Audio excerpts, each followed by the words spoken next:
Assalamualaikum warahmatullahi wabarakatuh. Saya Yusran Bayhaqi Aflani dari kelas 12 IPS 2 mau mempresentasikan sejarah demokrasi terpimpin tahun 1956 sampai 1965. Karakteristik demokrasi terpimpin. Karakteristik utama demokrasi terpimpin adalah penggabungan sistem kepartaian dengan terbentuknya DPR-GR. Meski begitu, peranan lembaga legislatif dalam sistem politik nasional menjadi lemah, begitu pula dengan hak asasi manusia. Demokrasi terpimpin adalah masa puncak dari semangat anti kebebasan pers dan sentralisasi kekuasaan makin dominan dalam hubungan antar pemerintahan pusat dengan daerah. Awal terjadinya demokrasi terpimpin. Masa demokrasi terpimpin terjadi ketika Indonesia menerapkan sistem pemerintahan dengan seluruh keputusan pemerintahan pusat pada negara. Pada saat itu, jabatan kepala negara dipegang oleh Soekarno. Masa demokrasi terpimpin berlangsung sejak dikeluarkannya Dekret Presiden pada tahun 5 Juli 1959 sampai tahun 1965. Sejak berakhirnya pemilu pada 1955, Soekarno sudah menunjukkan gejala ketidaksenangannya pada partai politik. Di samping itu, karena partai politik sangat berorientasi pada kepentingan ideologinya sendiri dan kurang memperhatikan kepentingan politik nasional secara menyeluruhnya. Di samping itu, Soekarno mengelontarkan gagasan bahwa demokrasi parlementer tidak sesuai dengan kepribadian bangsa Indonesia yang dijiwai semangat kekeluargaan dan gotong royong. Hubungan PKI dan Soekarno. Keretakan hubungan Soekarno dengan pemimpin militer akhirnya muncul. Keadaan ini dimanfaatkan PKI untuk mencapai tujuan politiknya. Sikap militer radikal yang ditunjukkan PKI melalui agitasi dan tekanan politiknya yang meningkat membuat jurang pemusuhan yang terjadi kian melebar. Konflik yang terjadi itu kemudian mencapai puncaknya pada pertengahan bulan September tahun 1965. Partai politik pada masa demokrasi terpimpin mengalami pembubaran paksa. Pembubaran ini dilakukan lewat penetapan presiden atau perpres atau penpres yang dikeluarkan pada 31 Desember tahun 1959. Peraturan tersebut menyangkut persyaratan partai sebagai berikut. Menerima dan membela Konstitusi 1945 dan Pancasila menggunakan cara damai dan demokrasi untuk mewujudkan cita-cita politiknya. Menerima bantuan luar negeri hanya seizin pemerintah. Partai harus mempunyai cabang terbesar minimal di 1/4 jumlah daerah tingkat 1 dan jumlah harus 1/4 dari jumlah daerah tingkat 2. Di seluruh Indonesia, Presiden berhak menyelidiki administrasi dan keuangan partai. Presiden berhak membubarkan partai yang programnya diarahkan untuk meronggong politik pemerintahan. Sampai 1961 hanya ada 10 partai yang diakui dan dianggap memenuhi syarat di atas.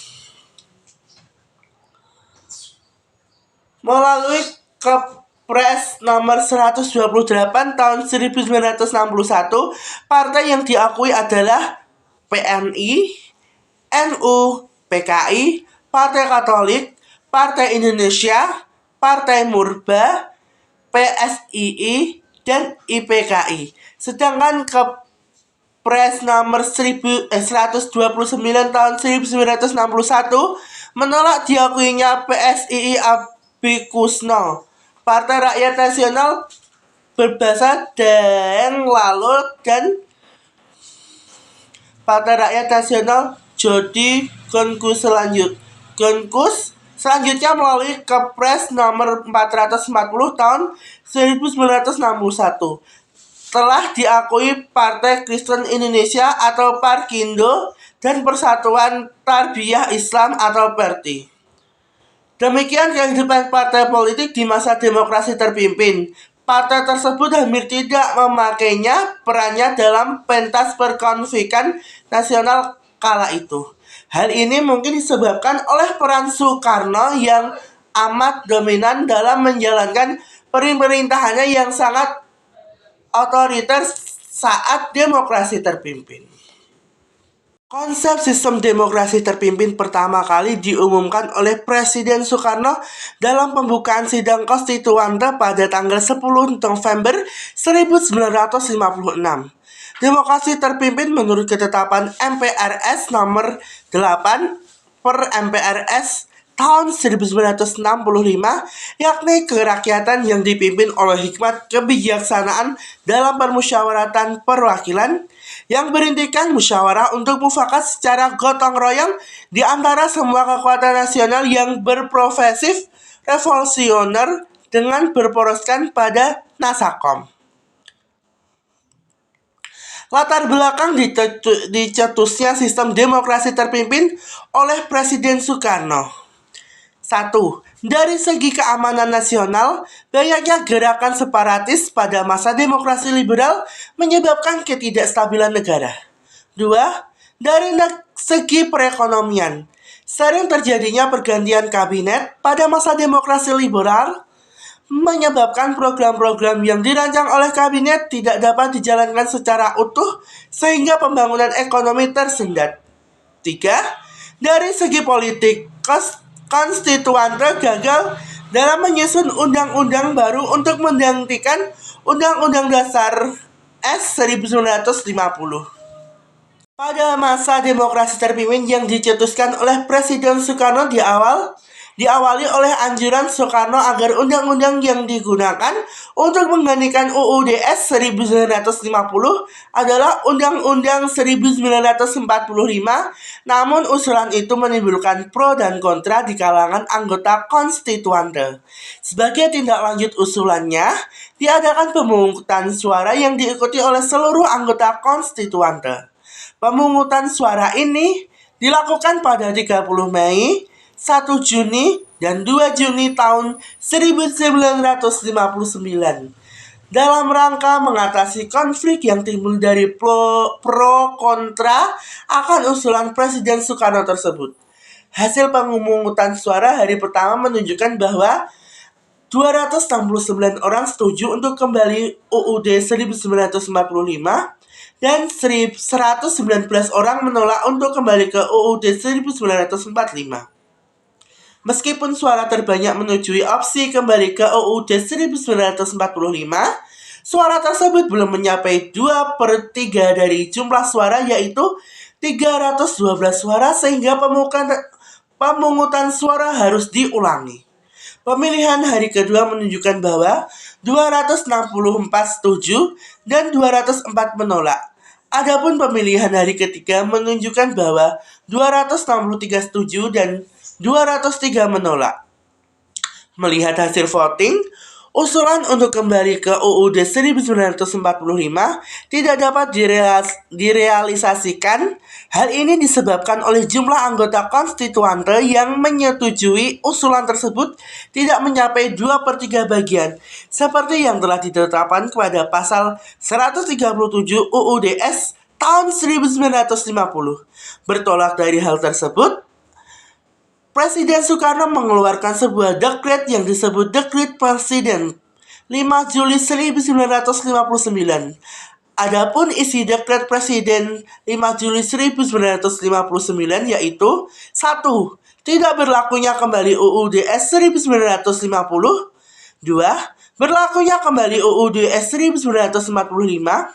3. Dibubarkannya konstituante. 4. Pembentukan MPRS dan DPAS. Setelah diberlakukannya Dekret Presiden, keterlibatan militer dalam politik dan lembaga politik kian meluas. Pada 10 Juli 1959, Soekarno mengumumkan Kabinet Kerja sepertiganya menteri berasal dari militer. Keterlibatan Amerika Serikat. Di era demokrasi terpimpin antara tahun 1959 dan tahun 1965, Amerika Serikat memberikan 64 juta dolar dalam bentuk bantuan militer untuk jenderal-jenderal militer Indonesia. Menurut laporan di media cetak atau Suara Pemuda Indonesia, sebelum akhir tahun 1960, Amerika Serikat telah melengkapi 43 batalion Angkatan Bersenjata Indonesia. Tiap tahun, Amerika Serikat melatih perwira-perwira militer atau sayap kanan. Di antara tahun 1956 dan 1959, lebih dari 200 perwira tingkatan tinggi telah dilatih di Amerika Serikat dan ratusan perwira angkatan rendah terlatih setiap tahunnya.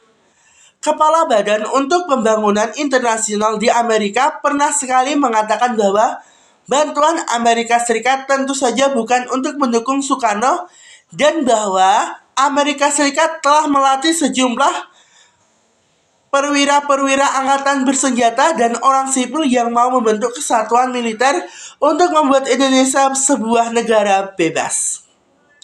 Dampak yang ditimbulkan ke situasi politik.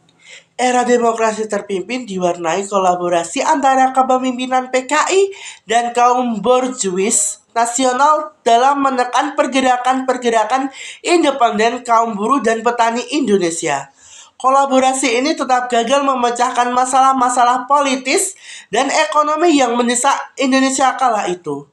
Pendapatan ekonomi Indonesia menurut cadangan devisa menurun, inflasi terus menaik, dan korupsi kaum birokrat dan militer menjadi wabah sebagai situasi politik Indonesia menjadi sangat labil dan memicu banyaknya demonstrasi di seluruh Indonesia, terutama dari kalangan buruh, petani, dan mahasiswa. Sekian presentasi dari saya mengenai sejarah demokrasi parlementer. Kurang lebihnya saya mohon maaf. Wassalamualaikum warahmatullahi wabarakatuh. Terdapat penyimpangan pada masa demokrasi terpimpin tahun 1959 sampai 1966, yaitu 1. Menafsirkan Pancasila terpisah-pisah, tidak dalam kesatuan bulat dan utuh. 2. Pengangkatan presiden seumur hidup. 3. Presiden membubarkan DPR hasil pemilu 1955. 4. Konsep Pancasila berubah menjadi konsep Nasakom atau biasa disebut nasionalis, agama, dan komunis. 5. Bergesernya makna demokrasi terpimpin menjadi pemusatan kekuasaan pada presiden. 6. Pelaksanaan politik luar negeri bebas aktif yang cenderung memihak komunis. 7. Money politik Uzbek yang dibuat presiden melalui GBHN. Demokrasi berpimpin berakhir pada tahun 1965. Penyebab berakhirnya masa demokrasi terpimpin adalah 1. Adanya G30 SPKI pada tanggal 30 September 1965. 2. Adanya penyimpangan terhadap Pancasila dan Undang-Undang Dasar 1945.